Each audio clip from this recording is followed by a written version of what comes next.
Arestado ang 4 na tauhan ng PIDEA na nagre-recycle umano ng mga nasabat na droga para ibenta.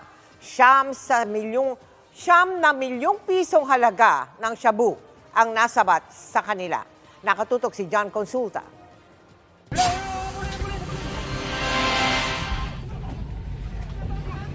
Sa operasyong ito kontra droga, ang ilan sa mga arestado, mga PIDEA agent.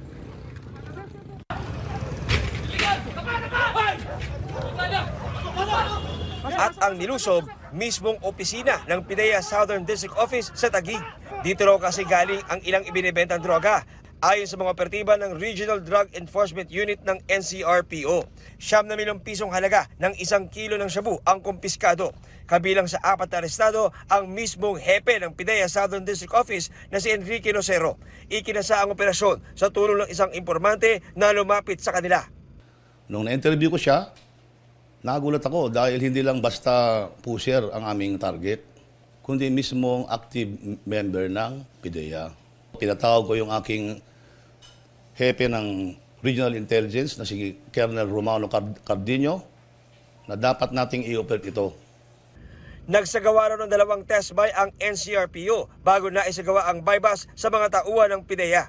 Sa videong ito, kita pa nga ang asset ng NCRPO habang kausap umano ang hepe ng PIDEA Southern District Office. Joint operation daw ito kasama ang PIDEA para malinis ang kanilang hanay. Based doon po sa sinabi ng informant, yan po ay mga huli nila.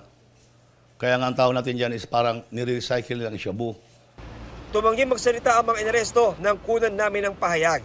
Habang ang PIDEA, kinumpirma ang joint operation na nako-coordinate daw sa kanila ng PNP at susundan ng internal investigation at counterintelligence sa kanilang hanay. Sunod namang hakbang ng NCRPO ang pagtukoy sa iba pang mga nabentahan ng droga ng grupo.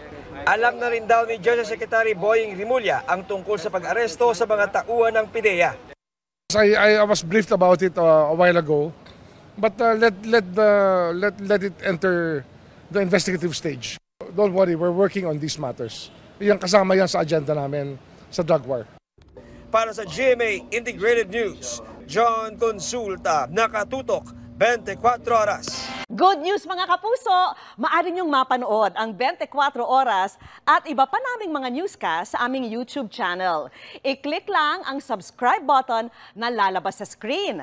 Sa mga kapuso abroad, maaari niyo kaming masubaybayan sa GMA Pinoy TV at sa www.gmanews.tv.